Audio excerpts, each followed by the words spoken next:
Good afternoon, everyone. My name is Daniel Crane, and I am the Programming Manager at the Center for Creative Entrepreneurship. And today is our Global Industry Spotlight. Every Thursday, we talk with different entrepreneurs, organizations, and small businesses and learn about what they're doing, what are some of the tools they're using to help their business grow, and just a general conversation about entrepreneurship. We're really excited about some of the events that we have coming up actually next week. So next week will be our first Club Creative event that will focus on women in music and media. We have some fantastic guests. It's going to be a great conversation. It's going to be a great networking event. We're also going to have some educational components to it. So if you want to go and check that out, go to cceglobal.org, click on events, and you can register through Eventbrite.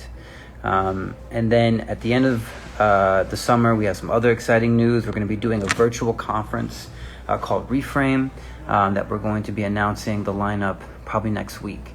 So please go to our website at cceglobal.org and check out what we are doing. Today, I'm really excited about bringing in a good friend and entrepreneur in his own right, Rich Stitzel, who's an incredible drummer and musician, and he's lots of things. But we're just going to bring him in. I think he just joined the conversation, and we will have a conversation about entrepreneurship as a musician, which I think is really close to my heart, but an important thing for our creative industry people to learn about. So give me 1 second, and then the conversation.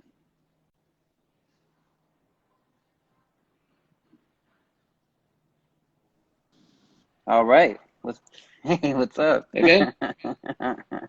Thanks for jumping on with me today. Yeah. I appreciate it. Good to be here. Yeah, no, full disclosure, I purchased a drum set from Rich recently, and we had a great conversation on entrepreneurship. And Rich is somebody that he's an incredible musician, but has also just really, in my mind, kind of pushed the boundaries of what you can do as a musician. He's created his own book. He's created his own methodology of teaching drumming, and has kind of gone through different phases of being a musician. I think, and Rich, you can speak to this as well. When you start out, you kind of have one idea of what it's going to be, and it's constantly shifting, as your career evolves. So I'd love for you to talk a little bit about just first your kind of background of what being a full-time musician has looked like, and then what got you into, I'm going to become a publisher, author, educator. I'm going to develop my own methodology. Yeah. Well, thanks for having me. Good to see you. Yeah, you too. 2 times in 1 week. I know, we're doing good. And I think we have to say the joke when you asked me about that drum set. And I said, first you take my students, then you take my gig, now you want my drums. That's it. Nobody knows, but when I stopped teaching in 2007, you kind of took over my drum studio at Kevin Conley's. Yeah. And then when I left a Chicago Groove Collective in Chicago, you took over when it became the Union. So just a funny thing. It's awesome. Yeah, it's great. It's actually it's hilarious. Yeah. And now we know that we only live a few minutes from each other, so yeah, we could have done this in person. Yeah, no, absolutely. When I first became a musician, I did it because I wanted to be a rock star. Mm-hmm. I was really drawn to the idea of original bands, promoting your original band, going on the road, building your own culture around that band, your following. And so that's how the first, decade of my music career looked, was original band. Not being a musician in a bunch of different bands, but just being in a band, that whole band mentality. And in hindsight, I never even thought about it at the time, but that's being an entrepreneur. Absolutely. Oh my gosh, yeah. When I was in my 20s, the word entrepreneur was barely even known, in 1990. So I definitely, it's all in hindsight. you get to the point in your life where you sort of look back and you try to trace the steps of what you've done in your life to lead you to where you are now, and you start to define your history in a way that makes sense to how you got to where you are. And it's like, okay, yeah, I've been an entrepreneur my whole life. I've always tried to figure out how to, sell something to make money, or, I never had the consideration of like, I'm going to go to college and I'm going to get a job and I'm going to work in Right. that job for the rest of my days and then retire. That never entered my mind. I always felt like my life is my own to live, and I have to figure out how to design that to make it work in hindsight when I Yeah. look back and see Hmm. how things unfolded. But that mentality of doing something that you love and then demanding the respect in the form of someone paying to come see you play, in that instance of being in a band, that's the circle of energy that makes it all possible. The band pours their heart into being a band. The audience supports that by coming to the shows and paying. And so you've got the full circle of how the whole entrepreneur model works. You're providing a Right. service, people are paying for the service. Everyone wins. Right. Um, Right. but not knowing us that was what we were doing, I wasn't able to develop it any bigger than, doing some national tours in a van, and I didn't really understand all the details of it. So that's been in me a lot. Now recently, in the last 12 years, uh, the idea of developing an educational system, writing books, creating an online website where people can be a member and learn my curriculum, that has been a very focused entrepreneurial effort and endeavor where I'm studying business tactics and really trying to understand how to do marketing and how to, write an email sequence that is captivating, all these things that really have to do Yeah. with, Right. actually being a business. Right. Um, Seth Godin, in one of his recent books called The Practice, which is an awesome book, The Practice, he says, when you've given up the right to decide when you're going to work, when you decide to become a professional. So an amateur can just be at the whim of the creative muse, like, well, I'm not inspired today, so I'm not going to do anything. And Seth puts it very bluntly. He just says, when you want to be a professional at something, you've given up that right to wait for the muse to come. You have to just do the work.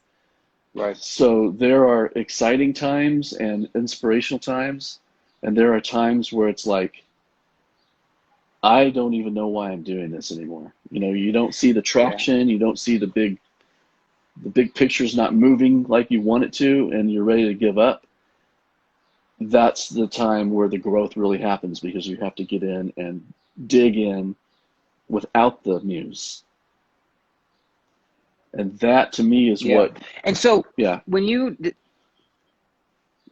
I wanted to stop you there because sure. I wanted to ask, what was the moment that you decided like I can do, I like there's an opportunity space for me to develop my own methodology with drum mantra. Like, was there a moment in your head, or is that kind of hit you like, wait, I can do this, And I mean, and I love the description of going through, the self doubt, which it happens to me all the time. All of Waking up us, and being like, nothing's progressing. yeah. It's such a normal part of existence. But in your mind, when you decided to go and become a publisher and an author, and because you were an educator already, but what was the transition into, I'm going to develop this thing? Can you talk a little bit about that? Yeah. Um, I was actually on tour with Miranda Lambert. I was doing like my first big arena platinum selling Grammy winning tour. And it's kind of the dream of the musician to be on a gig like that. And I loved it so much that I realized that if I didn't get something happening for myself, I was going to do that for a very long time and probably never have anything to say for it except, yeah, I was on tour with, a bunch of big arena tours. Hmm. It kind of woke me up. It's like this is too easy and too much fun, and it has nothing to do with me, you know? Like I'm a sideman, and I'm like I really want to have something to show for my life. I want to have something. And so I started experimenting. Everything happened at the same time. 2007 is when I quit teaching. It's when I did the Miranda tour. And it's also when I committed myself to practicing as much as I was teaching. So I was trying to practice, 25 hours a week and really practice. And in that little time period, um, just these little nuggets of rhythmic information started to show themselves in a way that really captivated my attention enough that I was like, I could really see this becoming the purpose of my life, That's awesome. which is crazy because Yeah, it was a little rhythm mm, that I programmed to my iPod at the time, and I would walk and listen to this hour-long track of this one rhythm going over and over and over, and I'm like, this feels like the secret to the universe when if I can unlock what's going on in this little pattern. And yeah. that's what launched me writing the books. And the books took 10 years to write. It's a total of 9 books, and only 2 of them have been released. Um, but you have these little wins along the way that kind of give you the courage and the confidence to keep it going. You'll pour in hundreds and hundreds of hours of work, and then all of a sudden, when my books were first for sale, all of a sudden I sold one in Switzerland, and I'm like, oh my gosh, this is legit, all of a sudden. Yeah, yeah, absolutely. And that builds the confidence to keep on going and be brave. The hardest thing is being brave enough to tell the world that you invented something and you think it's worthy of their time and attention. You Right. know, Yeah. you really have to understand what it is you've created. And the hardest thing about understanding what it is that you've created and believing in it is you have to constantly attack your ideas as you're developing your ideas. So I was always in the practice of trying to find any loophole that would make it not be timeless or make it not last, something that could break it down, something that was fallible. I was always trying to find things that were wrong with what I was inventing as I was inventing. Um, and when you can do that and when you can feel confident in the product that you've created, then you can have the confidence to put it out into the world and not feel like a shyster. You know what I mean? Because I think, Yeah, no, I mean, yeah, yeah, but I mean, just you talking about, walking for an hour, listening to something and having that idea. I mean, that's the beginning of something. I'm not, this is real. Like, I love that feeling of like, you like, this is something, I'm onto something. right, But following through the process of that is a whole nother ball game, right? yeah, And also being open to, like you said, of finding things, finding mistakes or opportunity spaces in developing the curriculum that you did. Um, I wanted to, because you started to talk about it, in the Center for Creative Entrepreneurship, we're exactly, we're about education of business resources, right? So it's like, we're not going to tell you how to practice drums or how to play or anything like that, but it's also like, how do you kind of take your business and progress it forward. So I would love for you to talk a little bit about, we talked about this when I came over, just some of the tools and things that you've used, like, you've developed your own membership, learning these email things. Like, how have you been able to kind of transition into focusing on some of those business skills? Well, you walk a very fine line when you have access to social media, and there's always someone that came before you that's doing something similar to you. So with social media, you can go online and see the people who are successfully doing what you want to have your model be, but just your own material. Excuse me. So the hard part about that is to jump into their world and study what they're doing without getting so wrapped up into feeling like a failure because you haven't reached that level yet that they're at. So, Hmm. there are several models in the drum industry of online education. And so I would study those models, study those people who were kind of the pioneers of it, to learn what it looks like. And I've rebuilt websites. I mean, my website has been rebuilt 5 times, different platforms each time. That makes it a little Hmm. smoother. It makes it more accessible to the student. So it's a constant research, and the world, the ability to have an online educational resource is evolving too. There are companies that are seeing that need, especially after COVID. I mean, people are really dialing in that idea of like, you can learn from me and you don't have to be sitting in the same room with me. Like Right. everyone is cool with that idea now because of COVID. Right. Before it's Right. like, I don't know if I want to learn from someone on a video. Right. Now it's just Right. normal. It's just normal. Um, It's yeah, not the old school VHS drum videos that right, it. right. Although, This, I mean, gosh, we all nerded out on those things. I mean, I know, thank I know. goodness we had those. Bring Dave But Weckland to your living room when you were a teenager. yeah, I Pretty mean, awesome. but I love, yeah, I love the fact that, you've been able to create so much and also just adapt, and are constantly researching. I think that's just something that's like so important, for entrepreneurs in general, is that like the journey just like it's a process, and being able to, and I think you brought up an interesting point about looking at social media and being like, well, I want to be that, but I don't have the amount of followers.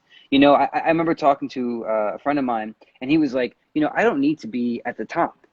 I can't compete at that level. Like I'm not big enough. I'm not, he's a programmer. I'm not Live Nation, but he's like, I can find this space right here, and I'm good.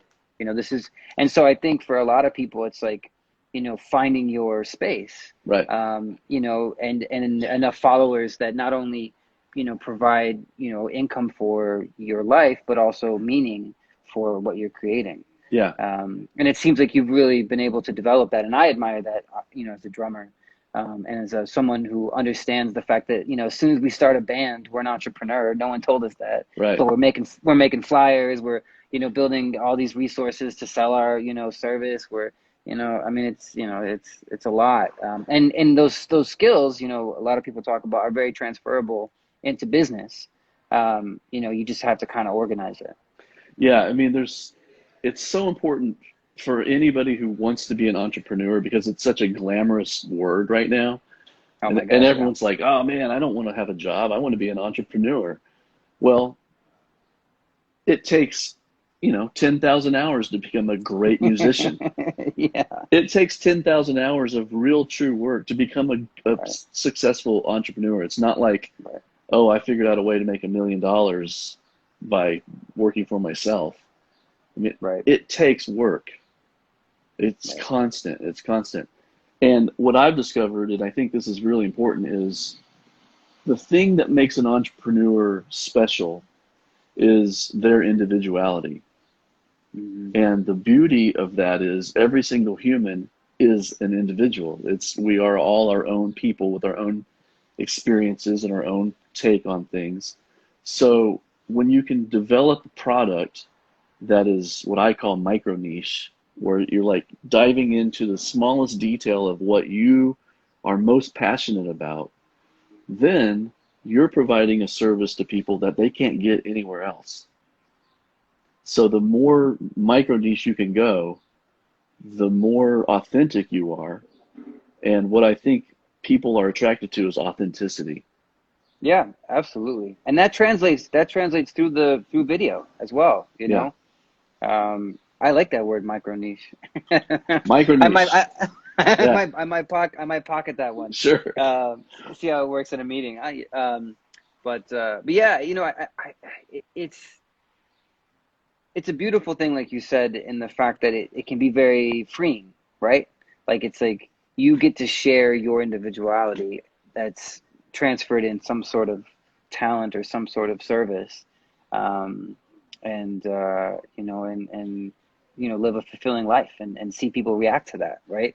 Um, and that's how it is with, you know, with being able to, with playing music, right?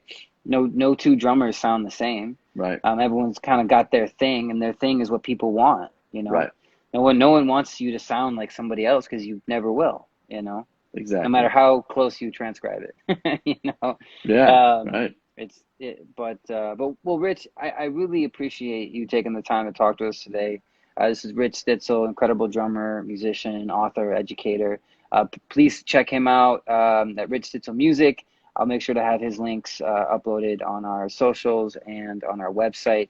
Rich, you and I will definitely be more connected. You know, I want to continue our conversation offline as well. Sure. But thanks for joining us today, and kind of, you know, talking about entrepreneurship and some of the things that have helped you. And you know, best of luck with you know, moving everything forward. So Thanks, Dan. Thanks, Daniel. It's awesome, great to be here. awesome. All right, Rich, take care. Talk to you soon. Bye bye. All right, later. Bye.